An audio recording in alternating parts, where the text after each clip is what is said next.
10.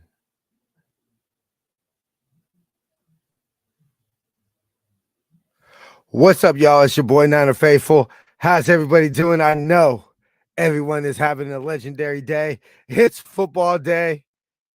FYCG. Fuck the Cry Girls. Anyway, oh man, the only team that out of all the teams that I hate the most that we're missing playing this year is the Whackers. Obviously, for anybody who doesn't know, which I'm pretty sure y'all know, we will be going to Philadelphia after we win. So we'll get into that Tuesday, and obviously Jamie and Jason will have NFR Weekly News Wrap. But we're gonna go ahead and get into Niners Cry Girls. What is the 9th matchup between the Niners and Cry Girls, tied for the most in playoff NFL history with us and Whackers. So before we do all that, we of course got to remind y'all it's football day. Make sure to save 10% off of all season 2 for the Faithful by the Faithful Apparel with the promo code Beat the Cry Girls, exclusively available at NinerFaithfulRadio.com/shop.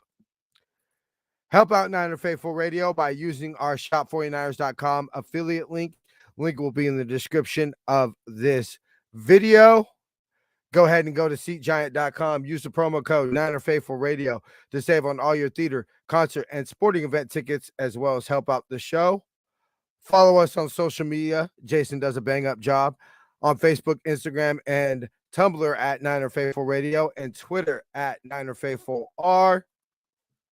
To see everywhere you can subscribe to the show, go ahead and visit NinerFaithfulRadio.com/subscribe. Make sure you catch our game day shows. Jason will be going live with the halftime report, and Jamie will be going live with our post-game show at 7 p.m. here on the West Coast. Ladies and gentlemen, faithful of all ages, let's get the show cracking.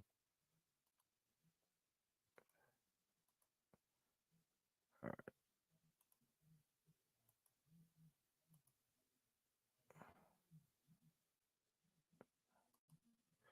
Run it one more time.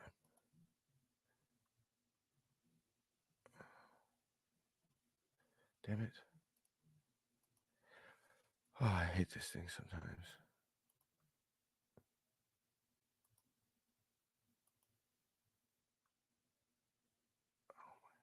Didn't share it. All right. Of course, this thing's going to be retarded. Okay, here we go. No, I don't want to edit my cover photo. I want to pin this.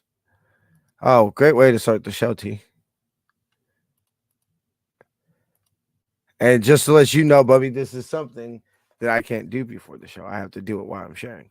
Anyway, so we got inactives: Jimmy Garoppolo, Ambry Thomas, Nick Zakel, Ty Davis Price, Alex Barrett, Drake Jackson, and Tyler Croft. I asked Jason last week, and I was like, are you disappointed in Drake Jackson? And he said, no, this is a really deep line. It's hard to get a rookie in. And I feel what he's saying, but still, a part of me is slightly disappointed in Drake Jackson. Like, you'd think he would at least be on the field. Like, I understand not being a starter in your rookie year, but we both definitely agreed that this is when Kyle Shanahan and John Lynch give their end of the year press conference. I think Drake Jackson will be somebody that they really talk about, somebody they expect a big offseason from. And they'll use that cliche, biggest jump a player makes is from year 1 to year 2, or is it year 2 to year 3? I think it's year 1 to year 2. But okay, we got our team comparisons. Their defense is allowing 14 points a game. This is all reset for the playoffs, by the way. We're averaging 41 points. Basically, look at the stats of last week: 324 passing yards, 181 net rushing yards, 513 total yards, 24 first downs, 9 by rushing, 15 by pass, 1 sack allowed, no turnovers, and a 54.55%. They're allowing a 55.56%. They have one takeaway. They have 2 sacks. They've allowed 20 passing first downs, 4 rushing first downs. So for a total of 24. So that's funny that they've allowed both the same amount for a total of 403 yards per game, 52 rushing yards per game, 334 passing yards, and like I said, 14 points rushing. I almost did this final score that y'all are going to see at the end of the show as a joke. I don't necessarily think we're going to score that many points per se, but I'm very curious to see what the offense looks like today. I have a feeling that it's going to, I don't want to say struggle, because even last week we moved the ball well. And so my biggest concern is the negative plays, because we've had a lot of negative plays recently. Now, Brock Purdy's made the plays on third down to extend drives, or we've kicked field goals. But that's just something that I'm concerned, because I would probably guesstimate this is the best maybe the best defense we faced all year. Definitely the best defense we faced since Kansas City, which is also consequently the last time we lost. So if Brock can put up a lot of points, you have no choice but to start thinking he's the real deal, because this is a legit defense. So this ain't no cupcake defense he's going against. Now they're going to make their plays. It's about how we bounce back today. Don't let the consecutive negative plays or the 3 plays and 3 and outs and all that happen, because if we continuously give the Cry Girls short fields,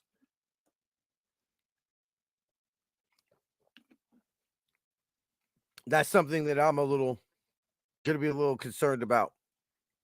Going over to defensively, 23 points a game, 228 net yards passing, 104 yards per game, 350 or rushing per game, 357 total yards, 22 first downs, 6 by rush, 14 by pass, 2 by penalty.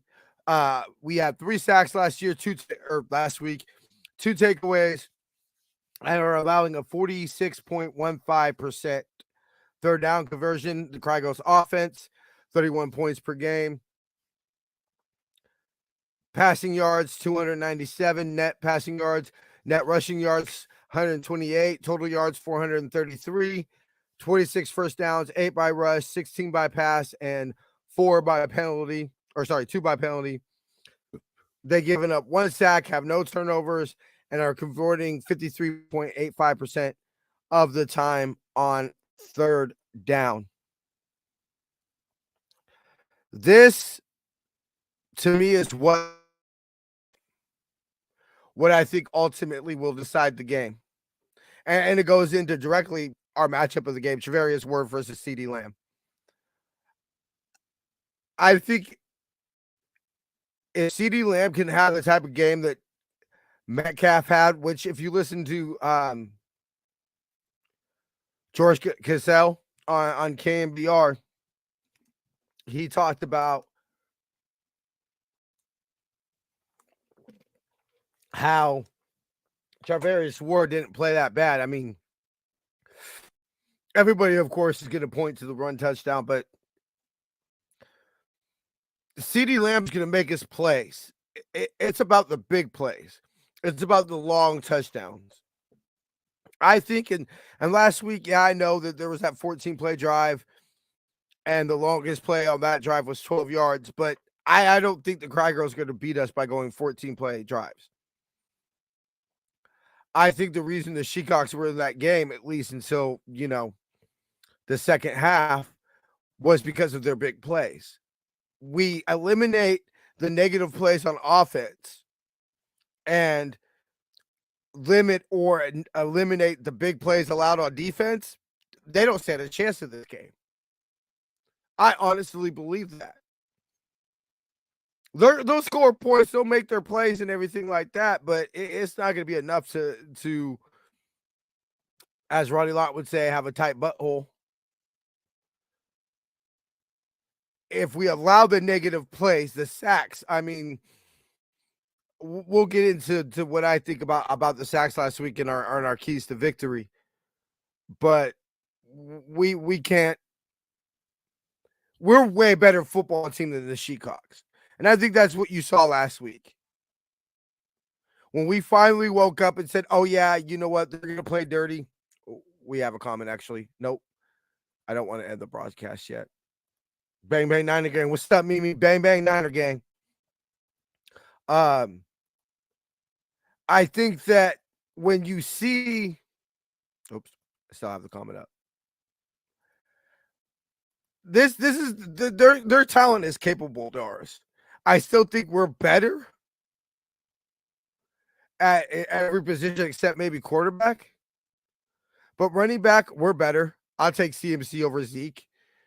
Receivers, what Michael Gallup, who I actually wanted the Niners to draft. Michael Gallup and CD Lamb, T.Y. Hilton. I'll take Brandon Ayuk, Debo, and Jawan Jennings. I'll take George Kittle. O-line, maybe you give it to the Cry Girls O-line. D-line, I'll give it ours, the depth. Linebackers, you got to give it to us. The secondary, I give it to us. Although, you know, they got some players in their secondary. But to me, if we shut down CD Lamb, I don't think Zeke's gonna run wild on us. So if we could shut down CD Lamb, that's why I picked it up the matchup to game. The player to watch this week is going to be Debo. Last year in the wild card game, he had he had 13 touches for 110 yards and a touchdown. But his touchdown was the tone setter. I mean, that's when he walked up and he go Kyle said, "Give me the ball, I got you." That's the type. I mean, you saw last week.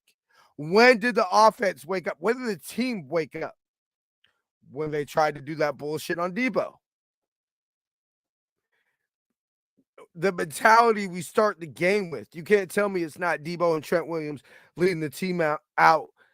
It's just we are a bully. And Debo is definitely one of the bully tone setters. He might not have the incredible stats this game, but if you look at his plays are going to mean something, especially if it's a touchdown. I mean, literally, that's points on the board. Okay, we're going to go ahead and get to this date in Niner history.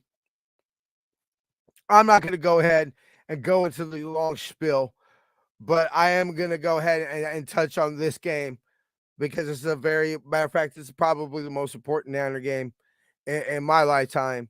Today is the day that a 2-year-old got off his grandpa's lap, pointed at the TV to Jerry Rice, and said, "I like him." That 2-year-old was me. So it'll be 34 years today that I became a faithful. Man, it was the greatest gift that God ever gave to me.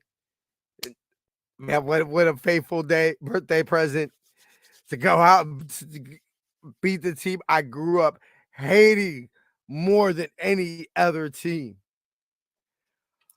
All right, we're going to go ahead and get into our 4 keys to victory.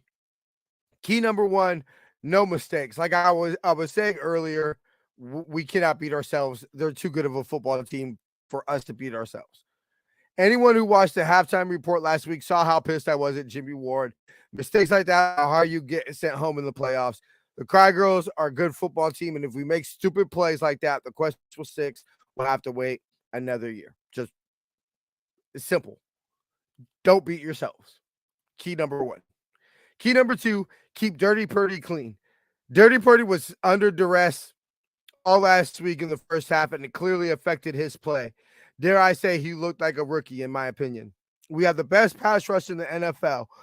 One of the few teams that someone could make an argument for is the Cry Girls. And if we allow them to play jailbreak on our quarterback, it could be a long, long game.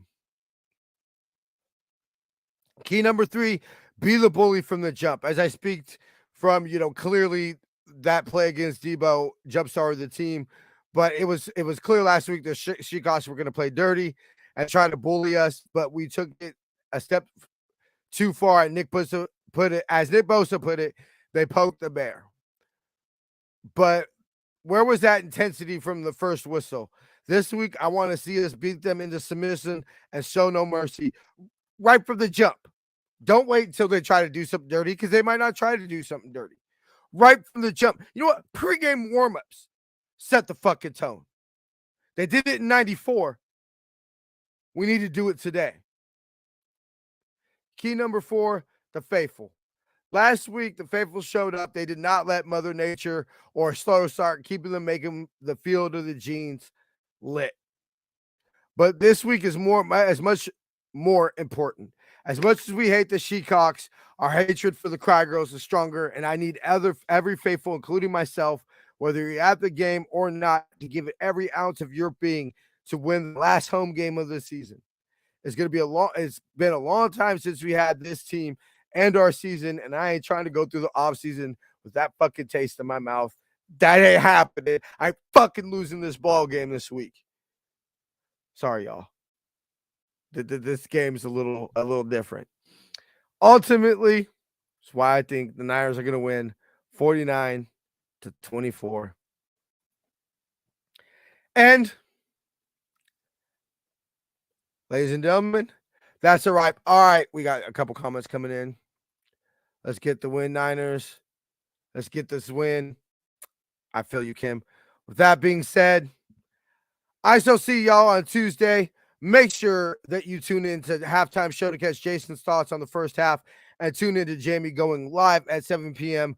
for the post-game show. Before I get up out of here, we're going to remind y'all it's football day. Save the 10% with the promo code Beat the Cry Girls off of all season 2 for the faithful, by the faithful apparel, exclusively available at NinerFaithfulRadio.com/shop.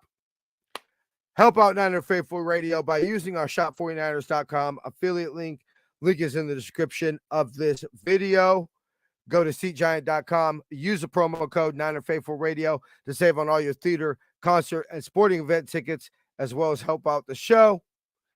Follow us on social media on Facebook, Instagram, and Tumblr at Niner Faithful Radio, and Twitter at Niner Faithful R. To see everywhere you can subscribe to the show, go ahead and visit NinerFaithfulRadio.com/subscribe. Catch Jason at halftime, Jamie at 7 p.m. here on the West Coast. I shall see y'all Tuesday. Till then, faith, love, and happiness. Go Niners! Let's get this done, baby.